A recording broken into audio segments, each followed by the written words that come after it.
All right. Hello. How Hi, are Kristen. you? I'm doing great from our rainy spots on the Rainy East Coast. spot. Yeah. Well, thank you so much, Catherine, for joining us. And thank you for the audience for tuning in. My name is Kristen Hoskins, and I'm an independent curator here in Boston. And I'm here with Catherine Gund, director of the absolutely fantastic film Aggie. We're thrilled to have you here with us as part of the Boston Women's Film Festival, specifically for this screening and talk, which is co-presented with the Boston Center for the Arts. Um, Which brings it all together. it, Film, women, art, it's all there. all the most wonderful things, really. So, I just kind of wanted to start and explore a little bit of the ideation for the film and how your mom reacted to the idea of the film, which we see a little bit of Good. throughout, and then also kind of what it was like working with her on this project. Well, as you can see in the film, I hope I conveyed it clearly enough. She is the ultimate reluctant subject to the point where she has rarely been filmed in her entire life. And that was actually the seed of this project because I wasn't setting out to make a movie. I actually just wanted to do some interviews with her on tape just to have them. And she agreed to do it, which surprised me. And in the end, because she wouldn't talk to me and I was stiff and the interviews weren't interesting, we ended up recruiting my children to each do an hour-long interview. And you see all four of them appear at different points in the movie. And that ended up being so much fun that we asked some of her friends, and she wasn't as aware of the camera. And also it became, after we did about 10 of them, I said, okay, we should make a movie. And we ended up shooting over 35 conversations between her and other people. But I think it worked so well because she is really about her relationships. And she's a growing person and she's a communicator and all the things that don't do well in a talking head interview or frankly in quarantine. She's, really someone who can relax and be her true self and curious when she's among friends and people in conversation. And so once we started doing that, I realized also that it was avoiding all the traps of talking heads interviews where you just have literally a talking head. They're boring, they're staid, and they tend to not have a kind of fly on the wall, like you don't feel like you're with them. And I started to feel like with these conversations, they really were more like direct cinema, more verite, and that it was just me eavesdropping on real life moments. And that's a kind of filmmaking I'm much more attracted to because of its dynamism. So in the end, I made the film because of Art for Justice, because she did this big thing. I think without that, I wouldn't have indulged in a portrait of a parent. And I, for that reason, don't even see this as that. I saw this as an opportunity to ask questions about how we become who we are and how empathy works on us. She's notoriously open to art. She's an art collector, but open to the stories and the relationships with artists, which is frankly why she says she collects contemporary art, because she wants to know the artists and she wants to see their artwork develop. And so in that sense, I wanted to see how somebody had come to a moment where they would do what is well known, certainly if people saw the movie, and sell her favorite painting that she had had over the mantelpiece for 40 years. And with the intention of investing in imagination to end mass incarceration. And it wasn't to get money and use the money for something. It was actually to sell the painting to fight for criminal justice reform. And I thought that was fascinating. And honestly, I don't think it's a stretch. I think it should be far more common that the intentions around how we use money and finances are used to fight economic inequality. So it's counterintuitive if people are about trying to make lots of money, but if you go to their hearts, I don't think people want other people to suffer.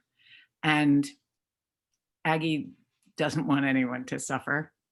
And so she sold this painting. And so basically the film is a kind of unraveling, like, what do we need to know about her to start to piece together how she might have arrived at this place?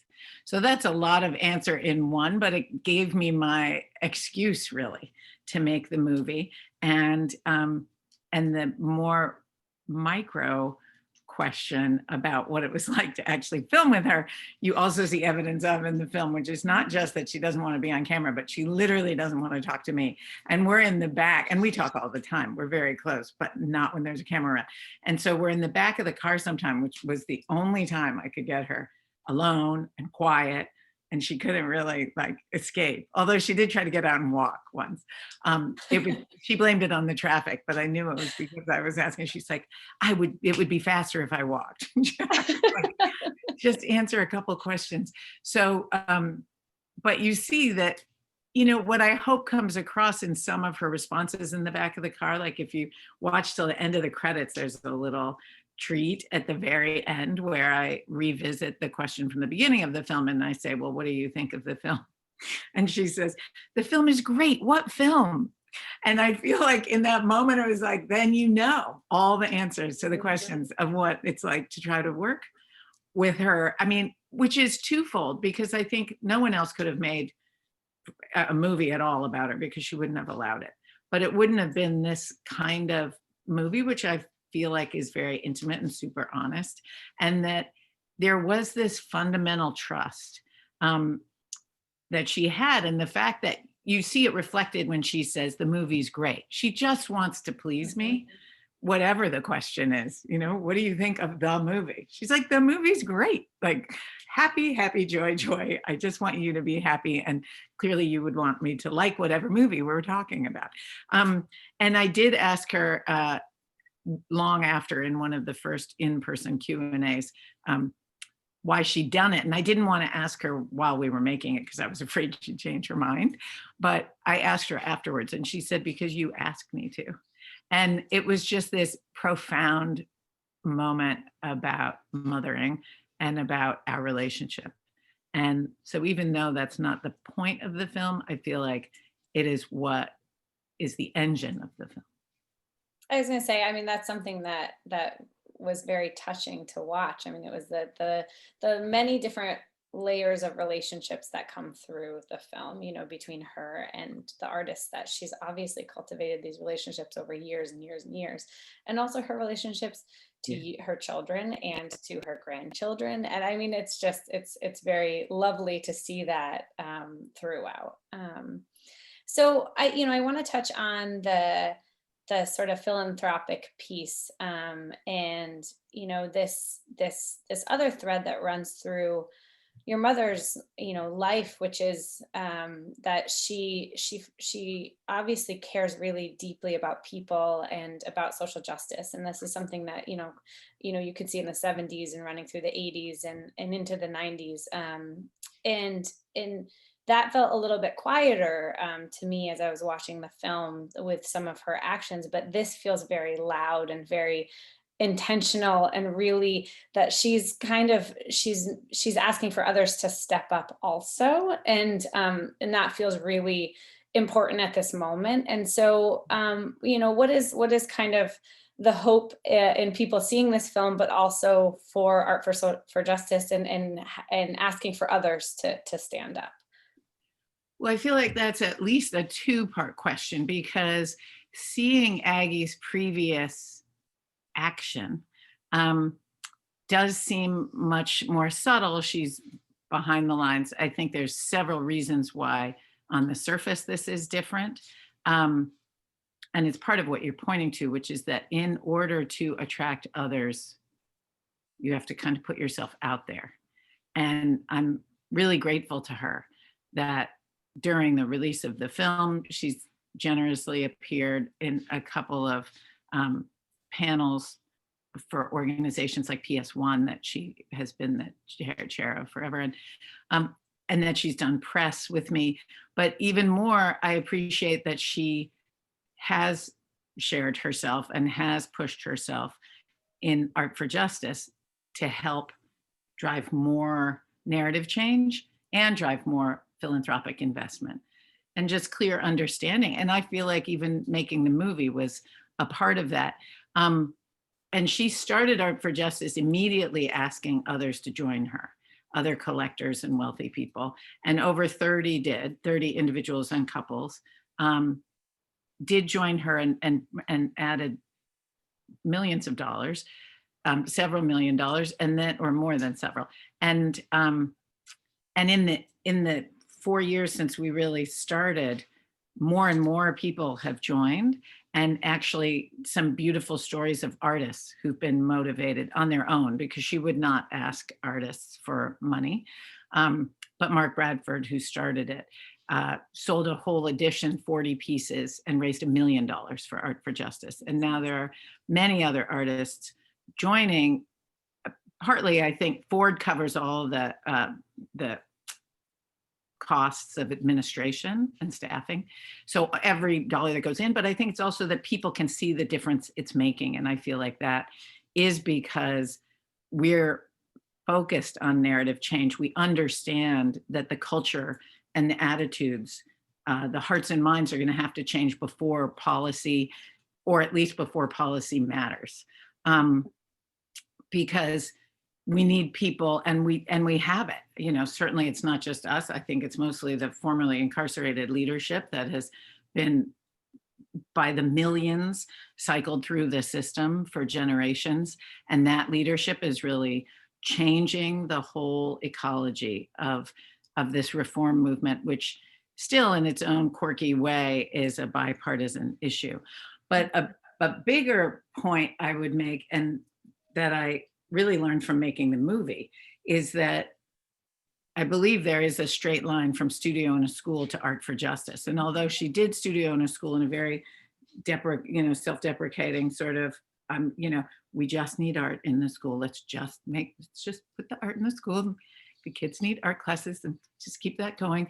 And not sort of turning around and saying, this again is narrative change. Mm-hmm. But if you look at what she was doing, she was saying that every voice matters. And she's still saying that. She's saying you can't have 2 million people behind bars, over 4 million people under supervision on parole or probation. That's 6 million people at any point. And people are coming and going. There are millions of people who are impacted by this system who are living today in the United States. And so for me, I've just seen more and more the power of arts education. It was part that was in there with Giancarlo Fernandez, who was a former student, a Studio in a School. And he's the one who said, we're only given destruction as a solution, and if you look at our government right now, that's exactly what's happening. Mm-hmm. Just tear everything apart, go backwards, hoard what makes you feel good and what benefits you. And there's no sense of creation or building or imagination. I mean, on the face of it, not an iota of art in the White House or in the whole government's plan right now, presentation to the world. And that's a travesty in itself. But when Giancarlo says, in art class, I was asked my opinion, and in every other class, I was just asked for the answer, and there was a right and a wrong. And in art class, I was literally given a voice. And when you realize that, I think it does make it clear that, to me, as one of my children so brilliantly noticed, after the first time he watched the movie, he just turned to me and he said, if we'd had Studio in a School everywhere in the country for the last 40 years, we wouldn't have needed Art for Justice. And I know, it's like, it makes me want to cry. But the insight is so true. And that's where I see that line is that we do need critical thinking. We do need a value on each person's potential contribution. We need to acknowledge, this notion of dehumanizing. Like, I don't think people can humanize and dehumanize. Like, people are humans, but attacking the humanity of someone is what we've been in the business of for over 400 years, as we know from the 1619 Project. And these legacies are perpetuated into today. and we have to figure out ways to get around them. And I feel like Art for Justice is providing huge solutions by bringing together artists and advocates to work together, or to acknowledge that combination in and of themselves. But it really goes back to me about allowing us, whether it's arts education or something just a little more broad and poetic, just about allowing everyone a voice from when they start, from when they're children. Yeah, absolutely. And I'd love to kind of pivot a little bit and talk about gender equality, because that is also, something, a thread that runs through the film. And so I wanted to ask you about your work as a filmmaker and a producer, and gender equality in the filmmaking industry. Well, I would preface by saying that documentary and narrative are two very different places. I've not worked in Hollywood. So I think documentary sort of sees itself as being like more progressive. There's more voices of color, there's more women involved. And that is certainly true. But it doesn't mean we don't need to continually examine the foundations of how our work gets done, and the systems that perpetuate it, both good and bad, and really problematize them, because there's a lot of work that needs to be done in terms of what stories do get told and who gets to tell them. And at base, I would say that starts with an acknowledgement that documentary journalism, nothing is objective. And in fact, I think we can do a lot with the opening of this notion that there are no facts, there is no truth. Like that part of the current disaster doesn't really bother me that much, because I know that's right. That everyone's got different truths, and it's actually just figuring out how to navigate that and how to be together in the world, so that our own truths matter as much as anybody else's. And that goes on the big scale for formerly incarcerated people, for race, for gender. But I think specific to gender, I have started out very working collectively, and it was with women and men, and both Paper Tiger Television and in the Diva TV collective in ACT UP. But I would say that our, I don't know if it was parenting. Sometimes I think being a single mom with 4 children and not really ever being asked about that, never having that be acknowledged, not that it's a huge challenge, but it is, but not acknowledging what that does. I think beyond saying, oh, you don't do as much work as other people do because you're doing this, as opposed to you're doing twice as much work. And the film, cinematic art work and production work is, you're doing that because of who you are. So it's not just about a timeline. It's not just saying, oh, there are only so many hours in the day. How many films did you make at this time? The films that we make as women, and certainly as mothers, whether they're about mothering or not, are the films they are because we're mothers. And I think people need to not separate the what we bring in each of us to our films, and from what the films, how they're presented, like what the feel of them is. I think also it's been really important to me at Auburn Pictures, our nonprofit, which is about almost 25 years old, that it's focused on mentoring women and young women and women of color and queer women, African-American women, that it has been a place, it's not a collective, but that it's been a family, that it's been a nurturing space, that it's been a place to keep people in community, in the way they say, it takes a village to raise a child. Like it takes a village to raise a movie. It takes a village to raise a nonprofit production gathering, company space. And so, it's amazing because I've only ever worked in this kind of, I mean, that's not true. There were some other places along the way. And there's also been projects that aren't solely based at Auburn. But when there are people who come into Auburn and either as interns or fellows or staff or whatever, board members, they say, this is just so unique. We don't experience, like my last job was not, especially the ones that come from the film and media field to Auburn, they just said that this isn't how it usually is. Even if my boss was a woman, everyone else wasn't a woman. Or my boss was having to fit into mold that wasn't created by her and wasn't dictated by ways she might have gone about doing it, bringing her experiences as a woman. I think that's some of it. I mean, what we make movies about is different. I think how we incorporate our not only advisory table, but our impact strategies from the beginning of making movies. I've been doing that for a long time. When we made On Hostile Ground about some abortion providers, we did an impact. It wasn't called impact then. It used to be called distribution, then outreach, and now it's impact. But it's all the same thing. It's how the film gets used in the world. And we worked with the Medical Students for Choice and Physicians for Perch, reproductive rights and health, something like that.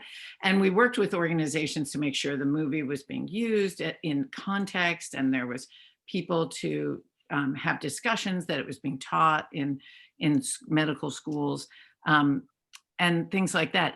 But once I started What's on Your Plate, which is about children and food politics, and it came out, at the time of Omnivore's Dilemma, there was food, what was it called? Food I can't remember. Anyway, there was one other film, Food Inc. Oh, yes. And that film opened at the Berlin Film Festival. They had a sidebar on food, and that was the opening night film, and ours was the closing of What's on Your Plate. And it really bracketed this discussion about justice, which isn't how most people had talked about it. It had been cooking or whatever. But when we began that film, we immediately brought on, before we'd even been shooting very much, we brought on an advisory table, a strategic sort of brain trust, to help us understand what was needed by the field, instead of starting at the end and saying, here's my film, show it in your organization because we have similar thematic focus. It was more like, how would this make a difference? How could you use it? And so I don't know whether that's because I'm a woman or not, but I do feel like that's baked into the DNA at Auburn Pictures, which is that we are in dynamic relationship with our community, both the makers, but also the people who use and view our movies.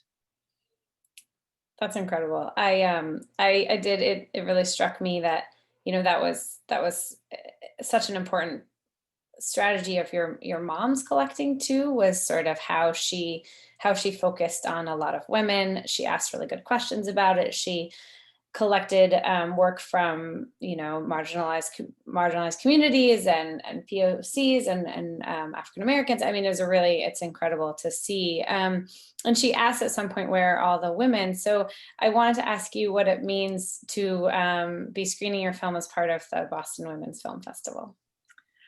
I think that it's amazing. I mean, I certainly am a futurist enough to think that at some point there will not be gender, but we're not there. And, there have been many at the same time, but 3 of my feature-length documentaries over the recent years have been about Streb, Chavella, and Aggie. And Streb is Elizabeth Streb. It's called Born to Fly. And it's an incredible film about this physical dance artist, like physics person, who, has her dancers walk down buildings and jump off bridges, and she does too, actually walk down the buildings.